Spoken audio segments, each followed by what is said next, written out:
So video game developer Scott Cawthon recently farted this game out. It's called Five Nights at Freddy's, and see, the premise of the game is... Oh, he just squeezed out another one. Guess we'll review that. So, indie developer Scott Cawthon recently... So, game dev Scott... At least it can't get any worse. Here comes the money! Here we go, money talk. Here comes the money! Money, money, money! Dollar, dollar. Okay, so maybe it can. The first Five Nights at Freddy's was made at the absolute lowest part of Scott's career, so it had budgetary excuses, but even after the success of the first game, it really doesn't seem like any of that money went into any of the sequels. They still use mostly static images, they're all just as buggy as the first, if not more so, and the overall quality can be described as inconsistent at best. FNAF 1 was alright, considering its limitations. Sure, it was just another jump scare simulator, but the camera mechanic was a fresh take on your standard walk-around haunted house formula.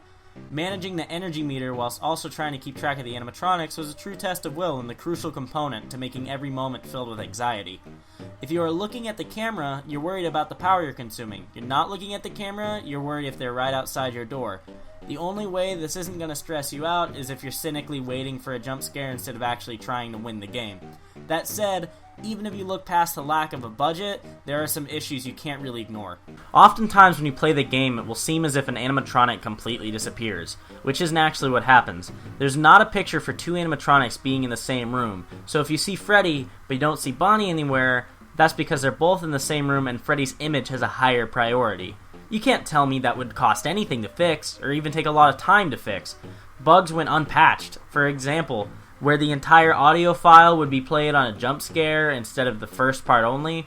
The biggest issue with the game, though, is the complete failure to create fair and challenging RNG.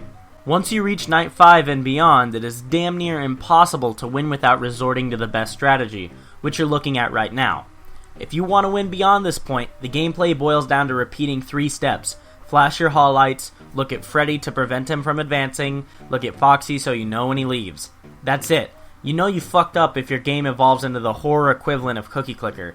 I don't know what's less fun here, watching somebody play this, Oh boy, he's a stimp stomping.